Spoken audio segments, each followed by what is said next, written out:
We call now the Neil Bryant, Oregon State Senator, and Dennis Maloney, the Director of the Department of Juvenile Community Justice from the Community Youth Investment Project.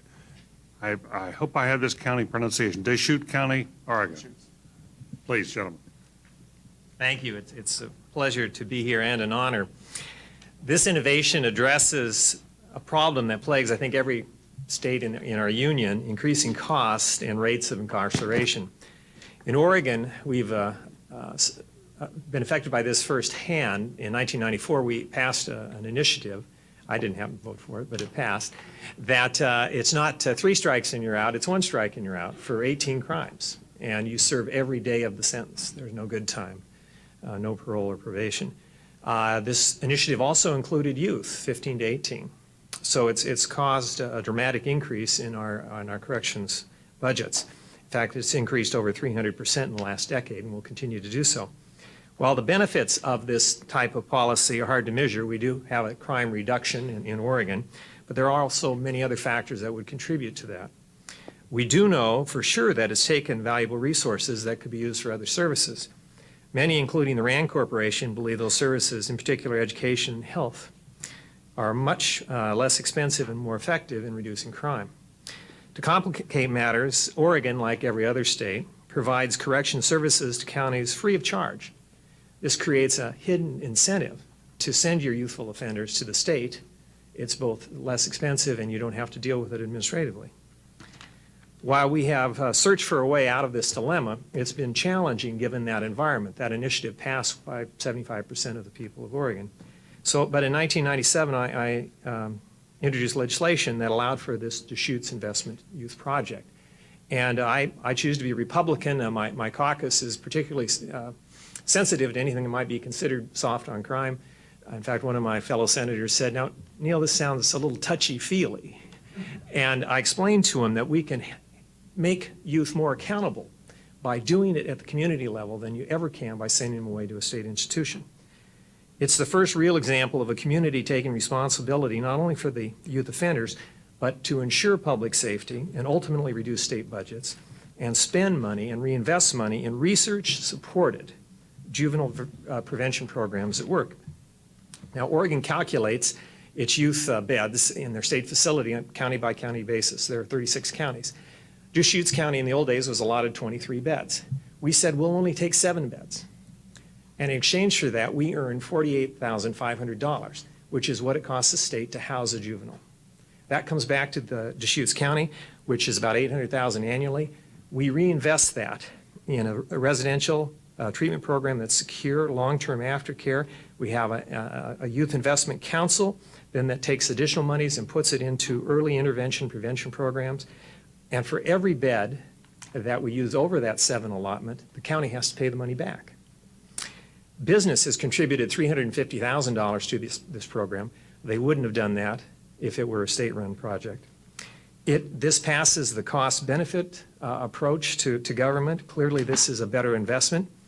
The innovation reverses the incentive to send most young offenders to state institutions by encouraging that the community be the first option. Hopefully, everyone wins. The community benefits from the work service projects that are performed. Habitat for Humanity houses many others. The restitution is paid, where it isn't if you send them to state institution. A state wins now by generating new dollars for early intervention and creative programs that wouldn't have been there otherwise. And long term, there's a cost savings because we won't need to have these prisons. The courts love it. My judges, they have another opportunity, another option for sentencing people. And the children families locally can receive these services locally. With that, I'll turn it over to Denny Maloney, who runs the programs. Thank you. Having worked 30 years in corrections with time served as a warden, I've learned 2 certainties. There are chronic and violent offenders who need to go to prison. They will not respond to anything. But unfortunately, there are a lot of prisoners in our prisons. I think there's 2 million people in jail in this country now. There are some who could have been reached with local efforts had we been able to provide those. You know, and I would say that when you find yourself taking money from schools and health to put in prisons, managing offenders who could have been managed in the community, we're eating our seed corn. And I think this innovation ceases that notion. Let me get to the results. We reduced incarceration by 72%. That's the greatest reduction of incarceration of any county in the country. In fact, the National Center for Juvenile Justice will tell you that virtually everywhere it's trending upwards. Of the 60 youth who've been participating in the program, only 7% have had an additional referral back to the program for conviction of a new felony. The kids have completed over 11,000 hours of highly valid public service. I wish you all could have been there when the first 25 gave the keys to a Habitat for Humanity house that they built to a family. We achieved the results, and now we're earning flexibility. Our success at holding offenders accountable locally has allowed us to reinvest in primary prevention. Here's what our Citizens Investment Council has done with the money. We have funded a behavioral improvement program for acting out and withdrawn kindergartens in all 60 kindergarten classes in our county. After-school programming for 652 disadvantaged youth. Parenting classes for 35 families. In essence, we've reached 1,058 at-risk youth for what it would have cost to incarcerate 13 juvenile offenders.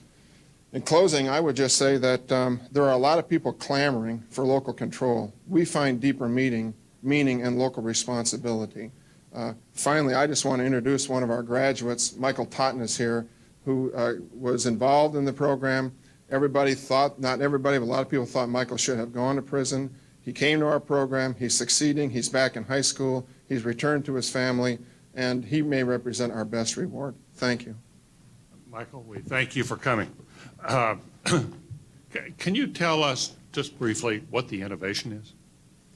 The innovation allows us to reverse the incentive, meaning that you, rather than having an incentive to send kids to a state institution because they will take them off your back for you at the local level, we say if we manage them at the local level, we earn the flexibility of funds so that the community gains tremendous benefit of being able to take those funds that would have gone up if you would a prison smokestack and now being invested in local primary prevention efforts. Antonia? Your program sounds really wonderful. My question is, it seems like it's a very small, homogeneous community. Has this type of program been taken up to scale, and would it work in large urban areas? Multnomah County, which is our largest county, that's where Portland is, in the next legislature that begins in January, they're going to propose the same approach for Multnomah County. 3 other counties in Oregon are also interested in doing it, and so we hope the legislature is receptive to them also. So our hope is that it will be able to be replicated fairly easily in these other counties. Be sure. I would just observe the states that are visiting us the most to replicate this are states with major urban centers. Illinois, Florida, California has been up to visit, and they're particularly concerned about the disproportionate rate of minority confinement that's plaguing their state. We think by demonstrating the youth can make a local contribution, that you can attack the disproportionate rate of minority confinement issue very directly. I wanted to ask Senator Bryant whether your colleagues who were skeptical, because this sounded very touchy-feely, have they been convinced that this is worth doing by the results that you've achieved in Deschutes County? I think the ones that are skeptical are less skeptical now, but they want to see the program run a while longer before they reach a less skeptical conclusion. They're happy it's succeeding because, frankly, I think everyone's trying to find solutions, and this offers that opportunity. David? 2 real quick questions.